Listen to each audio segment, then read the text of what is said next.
Évangile selon Matthieu chapitre 13. Ce jour-là, Jésus sortit de la maison et s'assit au bord du lac.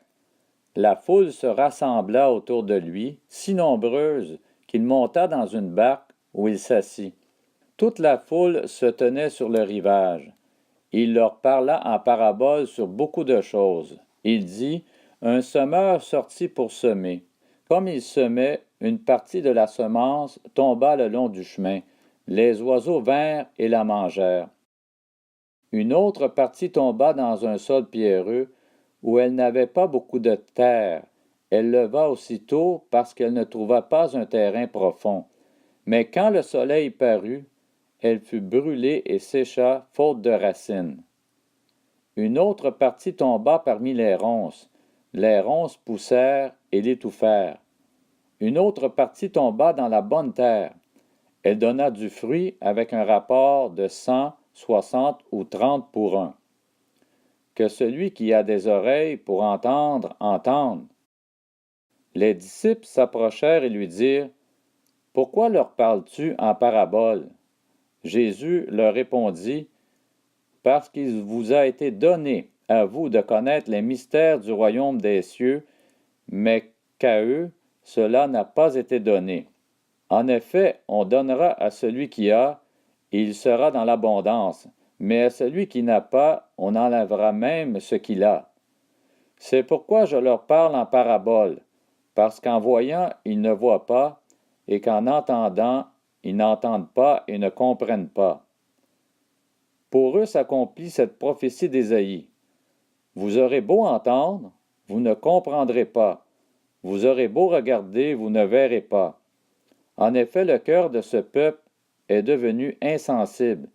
Ils se sont bouchés les oreilles, ils ont fermé les yeux de peur que leurs yeux ne voient, que leurs oreilles n'entendent, que leur cœur ne comprenne, qu'ils ne se convertissent et que je ne les guérisse. Mais heureux sont vos yeux parce qu'ils voient et vos oreilles parce qu'elles entendent.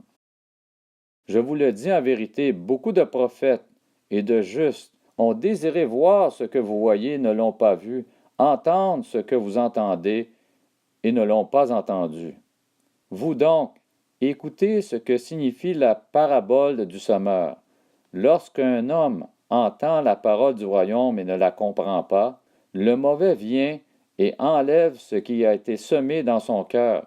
Cet homme est celui qui a reçu la semence le long du chemin. Celui qui a reçu la semence dans le sol pierreux, c'est celui qui entend la parole et l'accepte aussitôt avec joie. Mais il n'a pas de racine en lui-même. Il est l'homme d'un moment, et dès que surviennent les difficultés ou la persécution à cause de la parole, il trébuche. Celui qui a reçu la semence parmi les ronces, c'est celui qui entend la parole, mais les préoccupations de ce monde et l'attrait trompeur des richesses étouffent cette parole et la rendent infructueuse. Celui qui a reçu la semence dans la bonne terre, c'est celui qui entend la parole et la comprend. Il porte du fruit avec un rapport de 100, 60 ou 30 pour un. Il leur proposa une autre parabole. Le royaume des cieux ressemble à un homme qui avait semé une bonne semence dans son champ. Mais pendant que les gens dormaient, son ennemi vint, sema de la mauvaise herbe parmi le blé et s'en alla. Lorsque le blé eut poussé et donné du fruit, la mauvaise herbe apparut aussi. Les serviteurs du maître de la maison vinrent lui dire, « Seigneur, n'as-tu pas semé une bonne semence dans ton champ?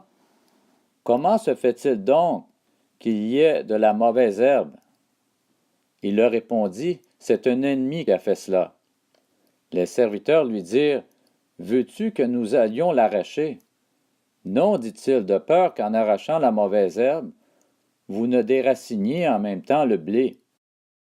Laissez l'un et l'autre pousser ensemble jusqu'à la moisson, et au moment de la moisson, je dirai au moissonneur, arrachez d'abord la mauvaise herbe et liez-la en gerbe pour la brûler, mais amassez le blé dans mon grenier. Il leur proposa une autre parabole. Le royaume des cieux ressemble à une graine de moutarde qu'un homme a prise et semée dans son champ. C'est la plus petite de toutes les semences, mais quand elle a poussé, elle est plus grande que les légumes et devient un arbre, de sorte que les oiseaux du ciel viennent habiter dans ses branches. Il leur dit cette autre parabole. Le royaume des cieux ressemble à du levain qu'une femme a pris et mis dans 3 mesures de farine pour faire lever toute la pâte. Jésus dit toutes ces choses en parabole à la foule. Il ne lui parlait pas sans parabole, afin que s'accomplisse ce que le prophète avait annoncé. J'ouvrirai ma bouche pour parler en parabole, je proclamerai des choses cachées depuis la création du monde. Alors Jésus renvoya la foule et entra dans la maison. Ses disciples s'approchèrent de lui en disant, « Explique-nous la parabole de la mauvaise herbe dans le champ. » Il leur répondit, « Celui qui sème la bonne semence, c'est le Fils de l'homme. Le champ, c'est le monde. La bonne semence, ce sont les enfants du royaume. La mauvaise herbe, ce sont les enfants du mal. L'ennemi qui l'a semé, c'est le diable. La moisson, c'est la fin du monde. Les moissonneurs, ce sont les anges. Tout comme on arrache la mauvaise herbe et la jette au feu, on fera de même à la fin du monde. Le Fils de l'homme enverra ses anges. Ils arracheront de son royaume tous les pièges et ceux qui commettent le mal. Et ils les jetteront dans la fournaise de feu, où il y aura des pleurs et des grincements de dents. Alors les justes resplendiront comme le soleil dans le royaume de leur Père. Que celui qui a des oreilles pour entendre, entende. Le royaume des cieux ressemble encore à un trésor caché dans un champ. L'homme qui l'a trouvé le cache, et dans sa joie, il va vendre tout ce qu'il possède et achète ce champ. Le royaume des cieux ressemble encore à un marchand qui cherche de belles perles. Lorsqu'il a trouvé une perle de grande valeur, il est allé vendre tout ce qu'il possédait et l'a acheté. Le royaume des cieux ressemble encore à un filet jeté dans la mer et qui ramène des poissons de toutes sortes. Quand il est rempli, les pêcheurs le tirent sur le rivage et s'asseyent. Puis ils mettent dans des paniers ce qui est bon et jettent ce qui est mauvais. Il en ira de même à la fin du monde. Les anges viendront séparer les méchants d'avec les justes et les jetteront dans la fournaise de feu où il y aura des pleurs et des grincements de dents. Jésus leur dit, « Avez-vous compris tout cela? » « Oui, Seigneur, répondirent-ils.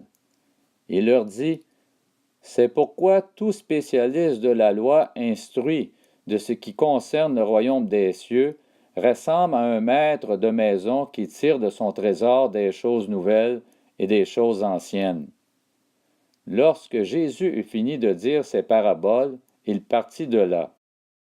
Il se rendit dans sa patrie et il enseignait dans la synagogue, de sorte que ceux qui l'entendirent étaient étonnés et disaient, « D'où lui viennent cette sagesse et ces miracles? N'est-il pas le fils du charpentier? N'est-ce pas Marie qui est sa mère, Jacques, Joseph, Simon et Jude? Ne sont-ils pas ses frères? Et ses sœurs, ne sont-elles pas toutes parmi nous? D'où lui vient donc tout cela? » Et il représentait un obstacle pour eux.